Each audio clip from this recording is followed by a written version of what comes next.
Hello, guys. This is Edgar Cure. I chose to talk about the CSS combinators, especially because I was having a really hard time when I started my web development career with being able to choose a specific or target a specific element of an HTML file. I remember I overused IDs in classes for every element just to be able to target it. And I wanted to get it better at or get used to using the combinators to target a specific elements on my files. So to start with, we're gonna start with talking about the selectors and CSS.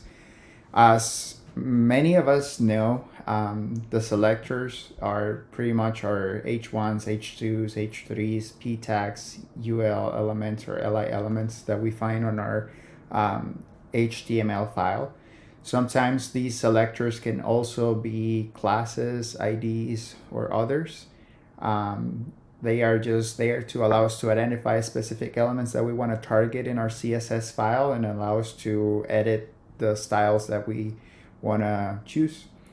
So it is very important that we recognize all the possible selectors that we have when we do our websites, and understand that our HTML file works pretty much as a family tree, like when we do family search. It's very similar. We sometimes notice that there are specific elements who have direct children or direct parents and stuff like that. So right here, this is a little bit of a code snippet that I chose. If you read it, you're gonna be probably confused, maybe, about what this means. But I just wanted to highlight, for example, we have here our body tag with a main tag, and then we have the content of the page. So we have a H1, we have some H2, we have a div, we have some list, and H3 tags, paragraphs, and stuff like that. And we're able to notice important things about this family tree. So for example, main is the parent of this H1. As we can see there, this is the parent, and this gonna be this div right here will be the parent of this following H1 and this H2. Then we have this list, which is a direct children of UL tag, and whose grandparent is a div, and so on. So just to give you an idea, if you want to take a screenshot of this, or if you need help with this, I don't know, but you're able to use it for your convenience. And then I just wanted to do a little bit of recap with this before we go through with the combinators. So mainly most of us, we know that the descendant combinators are very useful. Some of us use them I'm sure that every time we will making any websites, we use them a lot. This descendant combinators, they're just separated by spaces. So in this example right here, we have our CSS file. If we wanted to target element whose descendant is an LI, we just go through like the ascendance to descendants style. So we'll go here, the div will be the grandparent, the OL will be the parent of a LI element to be able to target it. And then we could add any styles that we want. So like, for example, right here we have the same code snippet that I showed you earlier with the div, this div right, you can see right here, which is the grandparent of this organized list and this organized list here. And then we have the LI elements.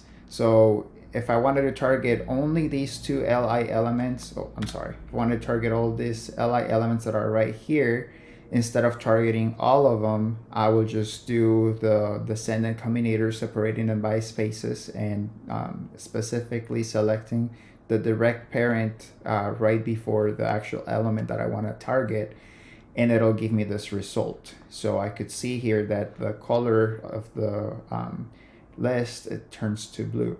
So this is very common. The reason why we do that is because we want to be able to target a specific elements. However, there are some other combinators that are sometimes a little bit more useful when it comes to targeting a specific items. So we have the child combinators that are targeting the direct children of the first selector. So to use that combinator, we select or we type the greater than symbol, or sometimes like the tip of an arrow. This is just gonna select the direct children of the first selector. So as I was talking about on the previous snippet, I have here this combinator. So what I want to do is target this specific li elements which are direct children of the ul, but I don't want to target all the li elements that are inside of this ul tag. So to do that, I will use this combinator, and then it'll change the color to red.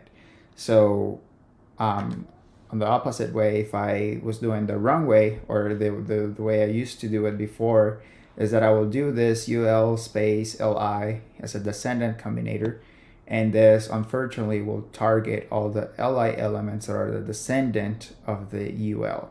So this is just allowing us to be very specific on items that we want to do. Same if I wanted to target only the elements that are direct children of the ol, I will just type here ol, and then it'll change the color to red. So the next combinator, it's going to be the adjacent sibling combinator. This pretty much targets the next sibling element of the first selector. So this is just going to target whatever is right next to the first selector. So if in this example, if I want to target the H2 who is right next to an H1, we can see here in my code that I have this H1 and this H2, and then I want to target only this H2 that is right next to the H1. So I will just do the plus sign, and then this will target the next sibling of this H1. So let's say that I had another H2 right below this, the guy right here. It won't target it because it's not a direct it's not a direct sibling of that H1.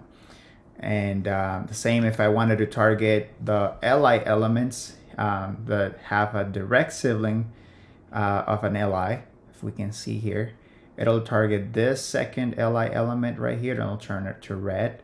The same with this second organized list, that I have here.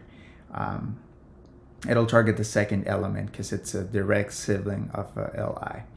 So this is pretty much how it works.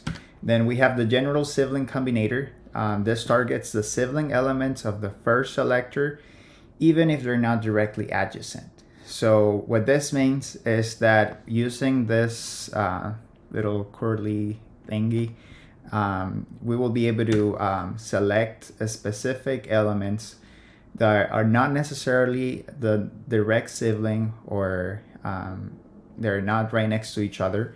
So here in this code example, I have this H1, and right here it's going to be this H1 who has a sibling of a H3, but it's not a direct sibling. So as you can see, there's a H2, there's a UL in between that is separating this two elements.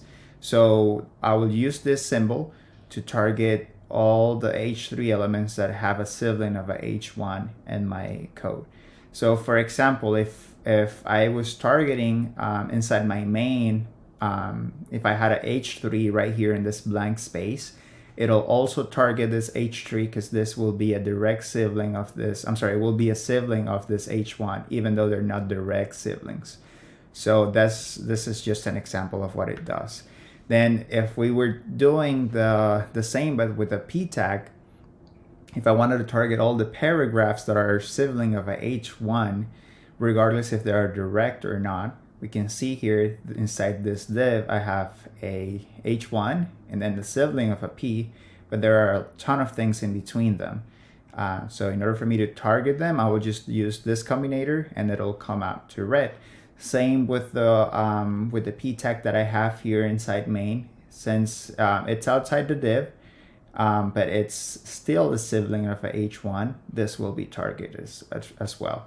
So these are just the combinators that we are able to use for CSS. They are very useful. They add a lot of specificity to items, so it's not like we want to overuse them, because sometimes it'll make it hard for us to edit our CSS files in the long run, or if we want to edit something that we have already included in this combinators, it'll make it a little bit harder because this has a high specificity level. That might be something that I could be able to answer in the questions if you have any questions about specificity, which is not part of my presentation, but we can talk about it if you guys want to. So let me know in the comments if you have any questions, if there's anything you want me to cover, anything that I was probably not explaining the right way, just let me know and I'll be happy to answer those questions. Okay, thank you.